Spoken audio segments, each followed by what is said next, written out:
Have a nice time dear students. साथियों, अभी पिछली वीडियो में हम लोगों ने सीखा कि दिए हुए हिंदी वाक्य को हम लोग कैसे पहचानें कि वो किस टेंस का सेंटेंस है। जिन लोगों ने उसे अच्छे तरीके से सीख लिया, बहुत बहुत बधाई। जिन लोगों ने नहीं सीखा, बार बार दोहराएं, कोई डाउट होने पर हमें कमेंट करें। और जिन लोगों ने अभी तक वो वीडियो नहीं देखा, सबसे पहले आप उस वीडियो को देखिए, उसके बाद आप इस अध्याय को समझेंगे।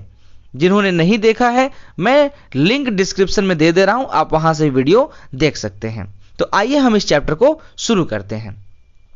साथियों, किसी भी हिंदी वाक्य को इंग्लिश में ट्रांसलेट करने के लिए सबसे पहली चीज की जो जरूरत होती है वो होती है उस वाक्य के सब्जेक्ट की, उसके बाद वर्ब की और उसके बाद ऑब्जेक्ट की। अक्सर हम आप सब कुछ तो समझ लेते हैं, लेकिन दिए हुए वाक्यों में सब्जेक्ट कौन है, वर्ब क्या है, ऑब्जेक्ट क्या है, ये सारी तमाम चीजें हम नहीं पहचान पाते, नहीं समझ पाते, जिसकी वजह से हम इधर का उधर ट्रांसलेट करके लिख देते हैं और हमारा ट्रांसलेशन गलत हो जाता है। तो साथियों, इस चीज की समस्या को दूर करने के लिए मैं बहुत सटीक तरीके से आप लोगों को समझाने के लिए कुछ चीजें लेकर के आया हूं, जिसको आइए हम देखते हैं। आपको सारे लोग पहले सब्जेक्ट समझाते हैं, लेकिन मैं आपको पहले वर्ब समझाऊंगा। वर्ब, जिसे हिंदी में हम कहते हैं क्रिया, इसे एक्शन भी कहते हैं। आइए देखते हैं, किसी भी सेंटेंस में जो कार्य किया जाता है उसे ही क्रिया या एक्शन कहते हैं।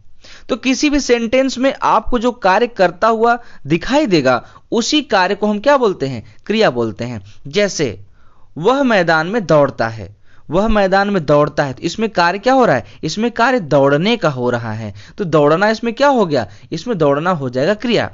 मैं खाना खा रहा हूं, इस वाक्य में कार्य खाने का हो रहा है, तो खाना इसमें क्या हो गया, इसमें खाने की क्रिया जो है वही आपका खाना क्रिया बन जाता है।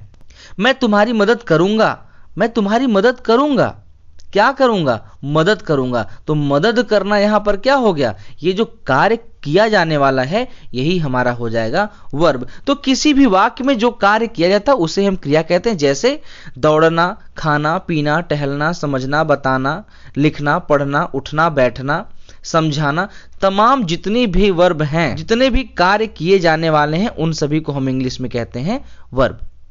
इन्हें ही हम मेन वर्ब कहते हैं। क्योंकि जिन वाक्यों को आप अभी ट्रांसलेट करने वाले हैं, उन सभी वाक्यों में इसी वर्ब को हम मेन वर्ब के रूप में समझेंगे। वैसे तो वर्ब 4 प्रकार के होते हैं, लेकिन उन्हें हम बाद में समझेंगे। यहां पर बस इतना समझ लें कि किसी भी वाक्य में हम वर्ब को कैसे पहचाने, क्योंकि सबसे ज्यादा जरूरत उसी की पड़ने वाली है। तो बस इतना समझ लीजिए कि मुख्य क्रिया को हम आसानी से पहचान सकते हैं, क्योंकि सभी वर्ब के अंत में ना आता है। तो सभी वर्ब के अंत में ना आता है, टहलना के अंत में ना, मिलना, पढ़ना, लिखना, मदद करना, पानी देना, लाना, समझाना, बताना, उठना, बैठना, सभी के अंत में क्या हो रहा है, सभी के अंत में आपको देखने के लिए ना मिल रहा है। तो कोई भी कार्य किया जाए और उसके अंत में अगर आपको ना मिले तो आप तुरंत समझ लेंगे वो क्या है, वो क्रिया है। तो इस प्रकार से मुख्य क्रिया को पहचानना बहुत ही आसान है। तो आप वर्ब को पहचान सकते हैं। आइए हम सब्जेक्ट की बात करते हैं। अब वर्ब के बाद जिसकी सबसे पहले आवश्यकता पड़ेगी वो है आपका सब्जेक्ट। मैंने वर्ब आपको पहले क्यों समझाया, मैं सब्जेक्ट क्यों नहीं समझाया? जब आप हिंदी वाक्य को ट्रांसलेट करेंगे तो आपको समझ आएगा कि मैंने आपको वर्ब पहले क्यों समझाया। तो आइए अब हम सब्जेक्ट की तरफ चलते हैं। सब्जेक्ट यानी हिंदी में कहते हैं कर्ता। कर्ता यानी कि डूअर। आइए समझते हैं। कार्य, वर्ब या एक्शन को करने वाला ही कर्ता, सब्जेक्ट या डूअर कहलाता है। यानी वाक्य में जो कार्य किया जाएगा, उस कार्य को जो व्यक्ति करेगा या जिसके द्वारा किया जाएगा, उसी को हम कहते हैं सब्जेक्ट। वाक्य में इसे ढूंढने के लिए क्रिया के साथ कौन या किसने लगाकर सवाल करने या प्रश्न करने पर जो जवाब प्राप्त होता है उसे ही हम सब्जेक्ट कहते हैं। अर्थात वाक्य में क्रिया के साथ हम कौन या किसने लगाकर सवाल करेंगे तो हमको जो जवाब प्राप्त होगा उसे हम क्या बोलेंगे, सब्जेक्ट बोलेंगे। जैसे उसके पिताजी के साथ मैं बाजार गया। अक्सर लोगों को लगता है कि वाक्य की बिल्कुल शुरू में ही सब्जेक्ट रखा होता है और यही सबसे बड़ी गलती हो जाती है।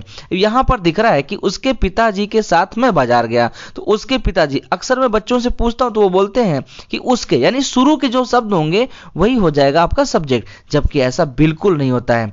सब्जेक्ट ढूंढने के लिए आप सबसे पहले आपको ढूंढना पड़ेगा वाक्य के वर्ब को। तो उसके पिताजी के साथ मैं बाजार गया, इस सेंटेंस में कार्य क्या है? इस सेंटेंस में कार्य है गया, यानी कि जाना। तो जाना के साथ अब हम पूछें कि कौन गया, क्योंकि सब्जेक्ट ढूंढने के लिए हमको क्या लगाना है? कौन गया। तो कौन गया भैया, तुरंत आपको जवाब मिल गया, मैं गया। ऐसा बिल्कुल मत समझिए किसी भी वाक्य के शुरू में ही सब्जेक्ट होता है। सब्जेक्ट कहीं भी आ सकता है। तो उसके ढूंढने के लिए हमने क्या किया? हमने एक आपको ट्रिक बता दी जिसकी सहायता से आप ढूंढ सकेंगे। जैसे यह कार्य मैंने किया, तो आप क्वेश्चन करेंगे इस कार्य को किसने किया? तो किसने किया मतलब मैंने किया, यानी कि आपको मैंने क्या मिल गया? आई, ये आपका बन गया सब्जेक्ट। इसी प्रकार से राम ने मुझे भोजन दिया, तो राम ने मुझे भोजन दिया, कौन भोजन दिया? यानी क्रिया के साथ आपको क्या लगाना है? कौन लगाना है। कौन भोजन दिया? तो आपको जवाब मिलेगा राम ने मुझे भोजन दिया। तो राम क्या हो गया? राम यहां पर हो गया सब्जेक्ट। उसने मेरी मदद की, उसने मेरी मदद की, किसने मदद की? तो उसने मेरी मदद, यानी ही या सी। तो यहां पर ये जो आप क्रिया के साथ कौन या किसने लगाकर जवाब प्राप्त कर रहे हैं वही होगा आपका सब्जेक्ट। और ये जरूरी नहीं कि सब्जेक्ट दिए गए वाक्य के बिल्कुल शुरू में हो, वो बीच में भी हो सकता है, और अक्सर बच्चे यही गलती करते हैं। इसलिए आप हमेशा कभी भी जब ट्रांसलेट करें तो सबसे पहले आप उस वाक्य के वर्ब को ढूंढें, और उस वर्ब को पहचाना बड़ा ही आसान है। उस वर्ब के साथ आप कौन या किसने लगाकर सवाल करें, और जो जवाब आपको मिले उसी को आप सब्जेक्ट समझें। अगले पे चलते हैं, ऑब्जेक्ट। ऑब्जेक्ट यानी कि कर्म।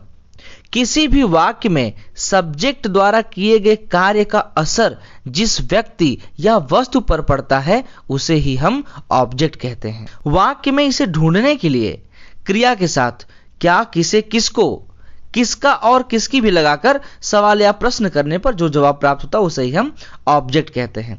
यानी ऑब्जेक्ट ढूंढने के लिए क्या करना पड़ेगा?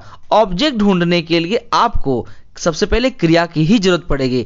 इसलिए मैंने सबसे पहले क्रिया बताई, क्योंकि सब्जेक्ट ढूंढने के लिए भी आपको पहले क्या आवश्यकता पड़ेगी? आपको सबसे पहले क्रिया की ही आवश्यकता पड़ेगी। ऑब्जेक्ट ढूंढने के लिए आपको पहले क्या आवश्यकता पड़ेगी? क्रिया की ही, क्योंकि जो सवाल हम करेंगे वो हमेशा क्रिया के साथ ही करेंगे। तो ऑब्जेक्ट ढूंढने के लिए क्या करेंगे? क्या, किसे, किसको लगाकर सवाल करेंगे। कभी कभी क्या, किसे, किसको से नहीं मिलता तो हम किसका या किसकी से भी सवाल का जवाब प्राप्त करके हम ऑब्जेक्ट को पहचान लेते हैं। मैंने एक उदाहरण आपको दिया है कि उसने मुझे किताब दिया। उसने मुझे किताब दिया, तो यहां पर अगर मैं कहूं कि कौन दिया, तो कौन दिया यानी कि उसने दिया, तो उसने आपका हो जाएगा सब्जेक्ट, क्योंकि कौन या किसने से हम ढूंढते हैं सब्जेक्ट। लेकिन मैं पूछूं क्या दिया, तो क्या दिया मतलब किताब दिया। अब किताब आपका क्या हो गया?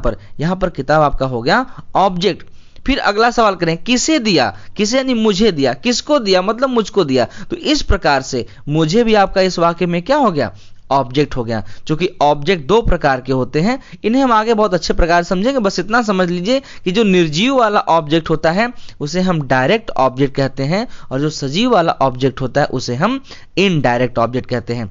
तो मुझे लगता है कि आप लोगों ने बहुत अच्छे तरीके से समझ लिया होगा कि वर्ब को पहचानना बड़ा ही आसान है। जिस वाक्य में जो कार्य हो रहा है उसी कार्य को हम क्या कहते हैं? क्रिया कहेंगे। सब्जेक्ट ढूंढने के लिए आपको क्रिया के साथ कौन या किसने लगाकर सवाल करना होता है, और ऑब्जेक्ट ढूंढने के लिए क्या, किसे, किसको लगा करके सवाल करते हैं। क्या, किसे, किसको में से केवल क्या लगाकर अगर जवाब मिल जाए तो इसका मतलब ये नहीं कि अब वहीं पर हम रुक जाएंगे, बल्कि आपको उस वाक्य में जवाब मिले या न मिले, क्या, किसे, किसको, तीनों लगा करके जवाब ढूंढना चाहिए। और जब इन तीनों से न मिले तो किसका और किसकी लगा करके भी जवाब ढूंढना चाहिए। तो चलिए, आप लोगों के लिए मैंने बहुत सारा सेंटेंस दिया हुआ है, एक एक्सरसाइज दिया हुआ है। इसमें आप लोग हमें वर्ब, सब्जेक्ट और ऑब्जेक्ट पहचान करके अवश्य कमेंट करें। आप दिए गए वाक्यों में से कम 2 सेंटेंस के सब्जेक्ट, वर्ब और ऑब्जेक्ट को पहचान करके लिख करके कमेंट करें। और दोस्तों, फटाफट इस चैनल को सब्सक्राइब करिए और बाकी अपने अन्य मित्रों को भी चैनल सब्सक्राइब करवाइए, क्योंकि मैं 0 लेवल से ग्रामर पढ़ा रहा हूं और गारंटीड आपको इंग्लिश में बहुत ज़्यादा स्ट्रांग बनाऊंगा, आपकी इंग्लिश इन्हेंस करूंगा, ये मेरी गारंटी है। इसलिए आप लोग फटाफट एक नोट्स बनाएं और मेरे द्वारा दी गई सारी जानकारी को आप नोट करते रहें। Thank you so much. Jai Hind, Jai Bharat. Have a nice time dear students.